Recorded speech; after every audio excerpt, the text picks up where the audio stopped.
Ma'am साहब,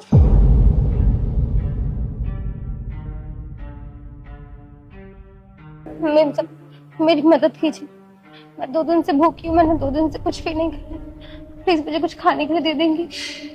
वो सब तो ठीक है, लेकिन तुम मेरे घर के नीचे क्यों बैठी हो? मैं अपने पति को ढूंढने आई हूँ शहर में। वो 2 साल पहले यहाँ काम करने आए थे, लेकिन अब उनका कोई पता नहीं। अब मेरी मदद कर दीजिए प्लीज, कुछ खाने के लिए दे दीजिए। भूख के मारे पेट भी बहुत ज्यादा दुख रहा है। अच्छा ठीक है, तुम परेशान मत हो, चलो मेरे साथ, मैं तुम्हें कुछ खाने के लिए देती हूँ, चलो।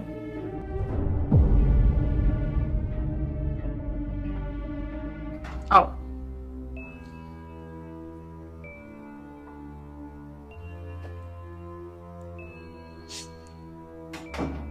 सुनो, तुम बैठो, मैं पानी लेकर आती हूँ तुम्हारे लिए, ठीक है?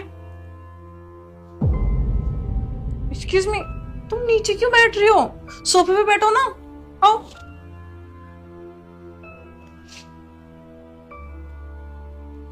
आराम से, ठीक है, मैं पानी लाती हूँ। लो पानी पियो।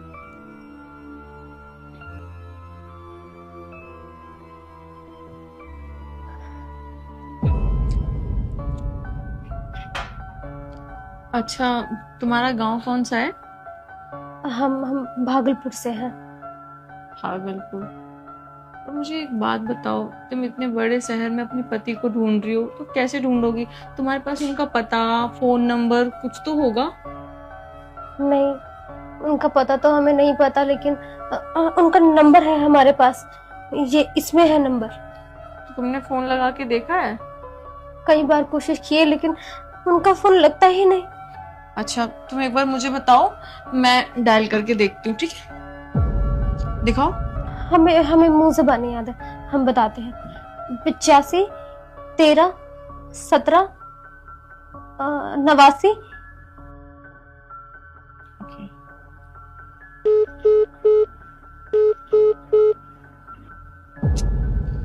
ये तो स्विच ऑफ जा रहा है।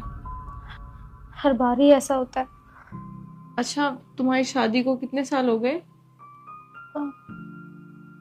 3 साल हो गए हैं। 3 साल? इन 3 सालों में तुम्हारे पति ने तुमसे कभी कांटेक्ट नहीं किया, या कभी भी तुम्हारे पास वापस आने का ट्राई नहीं किया? वो हमेशा हमें टालते ही रहे, हमें साथ भी नहीं लेने आए। पता नहीं हम इतने बड़े शहर में उन्हें कहाँ से ढूंढेंगे। हमारे पास उनका पता भी नहीं है। तुम इतना परेशान मत हो, ये शहर बहुत बड़ा है, लेकिन मैं तुम्हारी पूरी हेल्प करूंगी तुम्हारे पति को ढूंढने में, ठीक है? अभी तुम बहुत थक गई होगी, मैं तुम्हारे लिए कुछ खाने को ले आती हूँ, बताओ क्या खाओगी? मेम साहब, कुछ भी चलेगा। 2 रोटी भी हो तो हम खा लेंगे। ठीक है, मैं लेकर आती हूँ कुछ।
दीदी, हाँ बोलो। ये ये आपके साथ तस्वीर में ये कौन है? ये सैम है, मेरे होने वाले पति, मेरे मंगेतर। अभी हमारी रिसेंट में तो एंगेजमेंट हुई है, जल्दी हम शादी करने वाले हैं। ये नहीं हो सकता, ये तो हमारे पति हैं। व्हाट? तुम्हारा दिमाग तो खराब नहीं है? ये सैम है, हमारी एंगेजमेंट हो गई है, हमारी जल्दी शादी होने वाली है। नहीं दीदी, यही है मेरे पति। इनका नाम अरविंद है। अरविंद? तुम्हें कोई गलतफहमी हो रही है, ये सैम है। देखो, मैं तुम्हें तरस खा के अपने घर लेकर आई, तुम्हें खाना देने के लिए तैयार हूँ और तुम्हें पति को ढूंढवाने के लिए भी, और तुम मेरे ही मंगेतर को अपना पति बता रही हो। नहीं दीदी, आप मेरी बात का यकीन करो, यही है मेरे पति, इनका नाम अरविंद है, प्लीज आप मेरा भरोसा करिए। देखो, अब बहुत हो गया। मैं मानती हूँ कि तुम परेशान हो, लेकिन इसका मतलब ये नहीं है ना कि तुम कुछ भी बोले जाओगी। एक सेकेंड, आप ये देखिए, हम इनकी फोटो हमेशा अपने पास रखते हैं, ये हमारे पति हैं अरविंद। ये तो सैम की फोटो है, लेकिन ऐसा कैसे हो सकता है? आपको मुझ पे यकीन नहीं है ना? आप ऐसा करिए कि इनको फोन मिलाइए और अभी यहाँ बुलाइए, सब साफ हो जाएगा। हाँ हाँ।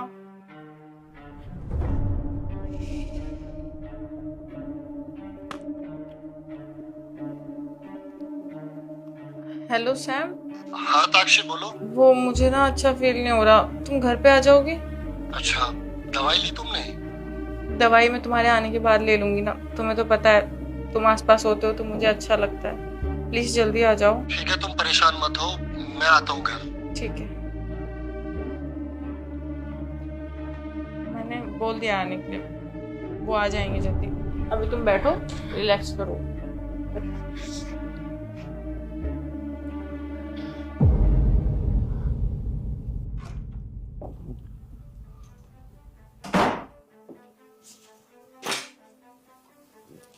क्या हुआ तुम्हें?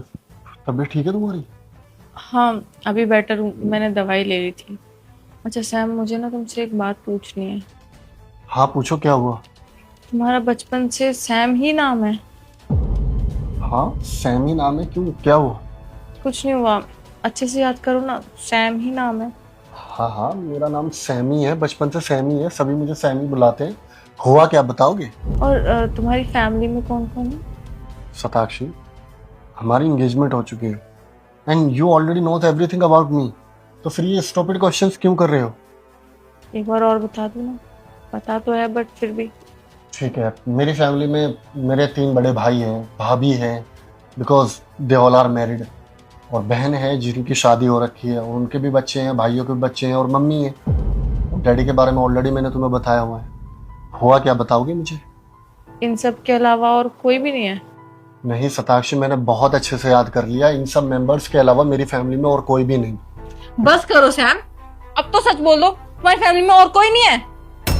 मैं बोला ना, और कोई नहीं है। तुम्हारी वाइफ नहीं है तुम्हारी फैमिली में? मेरी बीवी कहाँ से आ गई? तुम ठीक तो हो? तुम ये क्या बकवास कर रहे हो? अरे मेरी शादी ही नहीं हुई तो मेरी बीवी कहाँ से आएगी?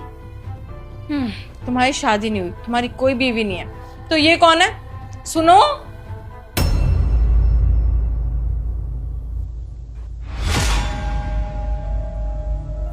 अब बोल दो कि तुम इसे नहीं जानते। क्या चल रहा है ये सब? तुम अपना नाम बदल के यहाँ क्यों रह रहे हो? क्यों मुझे कभी फोन नहीं किया? मेरी क्या गलती थी बताओ? बुद्ध बन के क्यों बैठे हो? बोलो, तुमने मुझसे इतना बड़ा झूठ क्यों बोला सैम? हाँ मैंने बोला झूठ, लेकिन इसके पीछे एक बहुत बड़ी वजह थी। अरे मैं नहीं करता इस लड़की को पसंद, और ना इससे शादी करना चाहता था। वो तो मेरे पापा और इसके पापा बचपन के दोस्त थे। उन्होंने बोला कि हमारी दोस्ती को रिश्तेदारी में बदलना है। अरे वो अपनी दोस्ती को रिश्तेदारी में बदलना चाहते थे, लेकिन उन्होंने एक बार भी मेरे बारे में नहीं पूछा, ना मेरी परमिशन, या मुझसे एक बार भी ये नहीं पूछा कि सैम तू इस लड़के से शादी करना चाहता है या नहीं, या तेरे कोई सपने हैं या नहीं। और उन्होंने जबरदस्ती मेरी शादी इससे करा दी। देखो ना इसको, ये गांव की एक गंवार लड़की है। अरे मैं अपनी लाइफ में पढ़ लिख कर बड़ा इंसान बनना चाहता था, मेरे महंगे महंगे शौक है, मुझे अच्छा घर, बड़ा घर चाहिए था, अच्छी महंगी गाड़ियां चाहिए थी, जो कि मैं गांव में एक ऐसी लड़की से शादी करके नहीं अचीव कर सकता था। इसलिए मैं इसे छोड़कर शहर में शिफ्ट हो गया, और आज देखो, आज मेरे पास सब कुछ है। एक अच्छी गर्लफ्रेंड, अच्छा घर और गाड़ियां, और एक अच्छा बिजनेस भी। अब बताओ तुम, इसमें क्या गलत किया मैंने? अच्छा, तुम्हारी शादी जबरदस्ती हुई थी, तो इस बच्चे का क्या कसूर है? ये बच्चा भी जबरदस्ती हुआ था? सताक्षी, मुझे नहीं पता था ये प्रेग्नेंट है। तुम्हें कुछ पता ही कहाँ होता है सैम? और इसलिए तुमने मेरी जिंदगी बर्बाद कर दी। एक बार मेरे बारे में नहीं सोचा? अगर तुम्हें मेरे साथ नहीं रहना था तो मुझे बता देते। मेरी क्या गलती थी? क्या किया मैंने तुम्हारे साथ? देखो सैम, जो हो गया सो हो गया। मैं तुम्हें इस शादी के लिए भी ब्लेम नहीं करूंगी और इस बच्चे के लिए भी नहीं। शायद तुम्हारी शादी तुम्हारी मर्जी के खिलाफ हुई थी, लेकिन अब तुम्हारे पास एक चांस है। अब तुम उस गलती को सुधार सकते हो। देखो ना सैम, वो इतनी दूर से इतने बड़े शहर में तुम्हें ढूंढ रही है। 2 दिन से उसने कुछ नहीं खाया। तुम्हें क्या लगता है इससे ज्यादा तुम्हें कोई प्यार कर सकता है? और इस बच्चे का क्या कसूर है जो इस दुनिया में अब तक आया भी नहीं है? मैं तो बस इतना ही बोलूंगी कि अब अपनी गलती को सुधार लो और अपनी बीवी और बच्चे का ख्याल रखो। और सैम, तुम बोलते हो ना कि मेरा काम कितना अच्छा चल रहा है, मैं कितना सक्सेसफुल हो गया हूँ, तो क्या पता ये काम इस बच्चे की वजह से ही चल रहा हो। क्या पता ये बच्चा तुम्हारे लिए कितना लकी हो। देखो, मैं तो तुम्हारे साथ अब नहीं रह सकती। मैं तो तुम्हें हमेशा के लिए छोड़ के जा रही हूँ। बट जो मैं तुम्हें बात बोल रही हूँ, इस बात पे अमल करना। Bye, take care.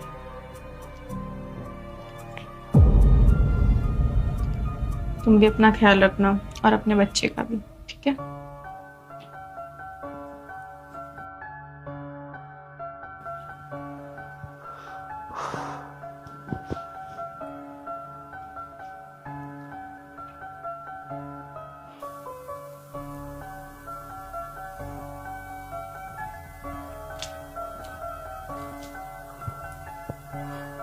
ज्योति, मुझे माफ कर देना। मुझे पता नहीं था कि तुम प्रेग्नेंट हो और तुम्हें सालत में। अगर मुझे पता होता तो मैं शायद तुम्हें नहीं छोड़कर आता। लेकिन अब मुझे अपनी गलती का पछतावा है और मैं वादा करता हूँ कि अब तुम्हें और इस बच्चे को कभी भी छोड़कर नहीं जाऊँ। मैं तुम्हारा और उसका दोनों का अच्छे से ख्याल रखूँ।